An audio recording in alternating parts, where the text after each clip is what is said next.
By the time I realized I didn't really understand what women loved in men, I'd already spent years trying on masks, funnier, cooler, more mysterious versions of myself that felt impressive for about 5 minutes and then hollow for days. It took a string of almosts and not quites, a few painful goodbyes, and one brutally honest conversation with a woman who said, "You're a good guy, but you're not really here," before I decided to stop guessing. I started paying attention instead to what women actually responded to, what made them relax, open up, laugh for real, stay. What I found surprised me. The traits that mattered most weren't flashy. They were steady, human, sometimes embarrassingly simple. And so, in my own clumsy journey, I discovered 10 traits women love in men, descending from what I thought mattered to what actually changed everything. 10th on the list, the least important, yet the one I'd obsessed over most, was surface-level charm. I used to treat charisma like a magic trick. Quick jokes, confident eye contact, stories told just dramatically enough to fill the space. Women did laugh. They did lean in. But I noticed something unsettling. The connection dissolved as soon as the performance ended. Charm, I learned, is like a sparkler. Bright, fun, and gone in seconds. It might open a door, but it never kept anyone in the room. Once the dazzle faded, the question always arrived. Who are you when the lights are off? 9th was appearance, not perfection but care. For a long time, I believed looks were everything, so I worked out for the mirror and dressed to impress strangers. But women never seemed moved by the shirt brand or the number of reps I'd done that week. What made a difference was effort. Clothes that actually fit, a decent haircut, clean nails, a scent that suggested I respected the people around me enough not to arrive like a walking disaster. It wasn't about being the most handsome man in the room. It was about signaling, without words, I value myself, so you can trust that I'll value you. Looks got noticed, sure, but effort got remembered. 8th was social ease. Not being the loudest guy at the party, but knowing how to move through a room without leaving emotional bruises. I watched how women reacted when a man could introduce them seamlessly into a group, remember someone's name, or steer a conversation away from awkward tension with a light touch. I tried it. Instead of showing off, I focused on making others comfortable. Asking questions, listening, pulling quieter people into the circle. Slowly, I realized something. Women love men who can hold their own socially without needing to dominate the space. It's not about being the center of attention, it's about being the calm point in the chaos. 7th was humor, but not the kind I'd thought. Sarcasm and self-deprecation carried me for years, but they were brittle forms of humor, often hiding my discomfort. What women lit up for was different. Playfulness. The ability to be silly without losing dignity, to turn a long line into an inside joke, to laugh at small disasters instead of spiraling. When I stopped making jokes at my own or others' expense and started letting myself be genuinely amused by life, something softened. Women didn't just laugh with me, they relaxed around me. They knew that if things went sideways, a wrong turn, a bad date, a spilled drink, I wouldn't turn the moment into a meltdown. I'd turn it into a story.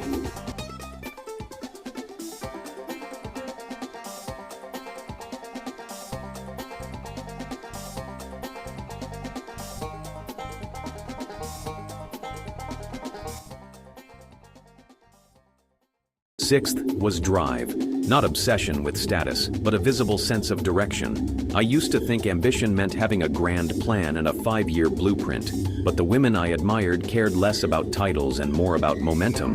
They wanted to see that I woke up for something, that I had projects, passions, goals that pulled me forward.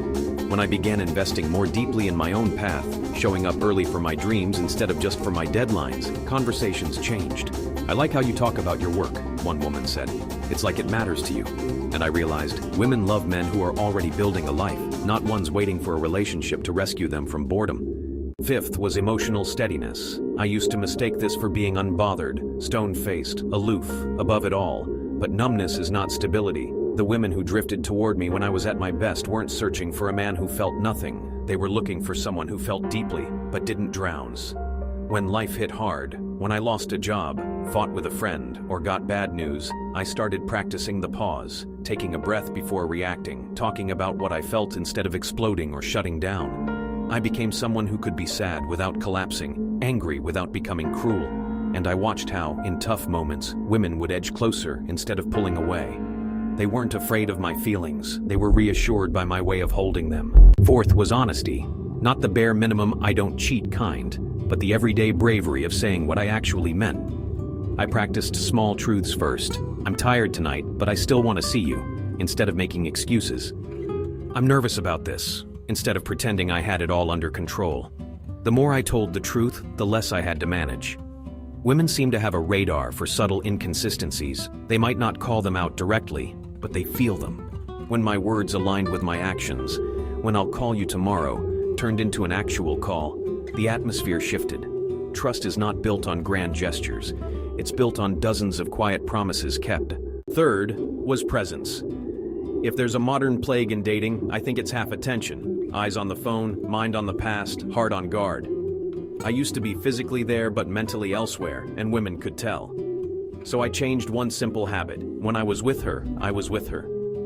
Phone flipped over or away, eyes up. Questions that came from curiosity, not obligation. Listening not just for my turn to speak, but to really understand what she was saying. It's wild how rare full presence is, and how powerful. More than once I heard some version of "I feel like you're actually here," said with a mix of relief and surprise. Presence, I discovered, makes even a simple conversation feel like an event. Second was respect. Respect for her boundaries, her time, her opinions, and her no. It showed up in small places, not pushing for just one drink when she said she needed to go home, taking her concerns seriously instead of labeling them dramatic, understanding that a woman is not a puzzle to be solved or a prize to be won, but a person to be known. I noticed how women relaxed when they realized I wouldn't try to talk them out of what they felt or force intimacy faster than trust could carry it. Respect is quiet, but women hear it loud and clear in how you handle disappointment, in how you talk about exes, in whether you treat waitstaff with the same courtesy you give her. It is one of the quickest ways to say "you are safe with me" without ever using those words. And then there was the first trait, the one that held all the others together and turned attraction into something worth staying for: self-respect. The day it clicked for me was not dramatic. I was standing in front of the mirror after yet another date where I'd tried too hard, overshared to impress, laughed a little too loudly at things I didn't find funny, and I felt empty. I realized I was chasing approval like a dog chases cars. I wanted women to like me more than I liked myself.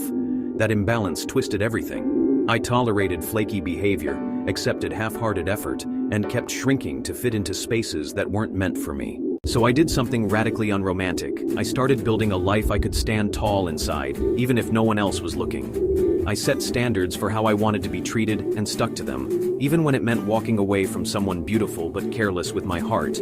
I learned to say no when I meant no, and yes when I meant yes, instead of folding myself into whatever shape seemed most convenient for her. I took care of my body, my money, my space, not because it would impress anyone, but because I was finally tired of abandoning myself. Here's what I didn't expect. The more I respected myself, the more magnetic everything else became. Kindness didn't turn into doormat behavior. Vulnerability didn't turn into oversharing. Patience didn't turn into passivity. Self-respect put a strong spine behind every soft quality, and women felt it. They might not have named it directly, but I saw it in their eyes, heard it in their voices. "You feel solid," one said, "like you know who you are."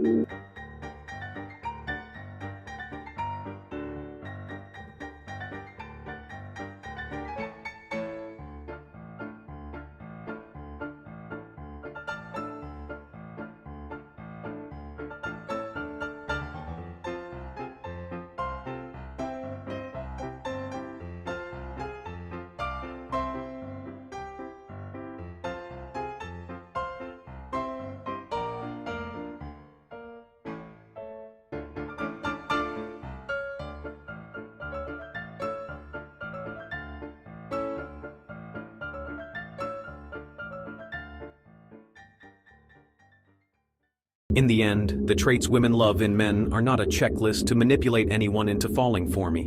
They are a roadmap back to myself. Charm, looks, social ease, humor, drive, steadiness, honesty, presence, respect, self-respect. Each one asked me the same quiet question: are you willing to be this for real, even when no one is clapping? And as I slowly, imperfectly answered yes, something unexpected happened.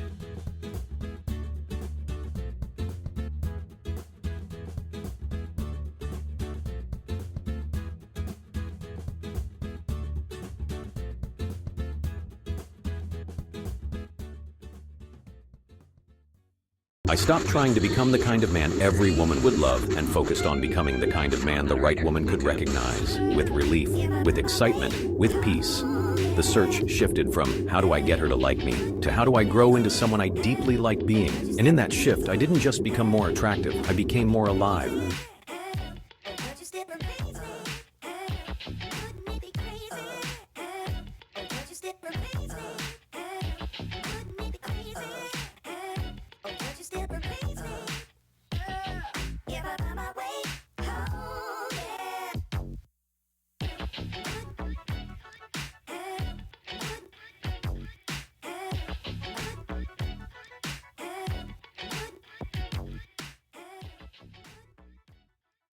If you enjoyed this video, please subscribe to the Digital Mentor 727 via YouTube.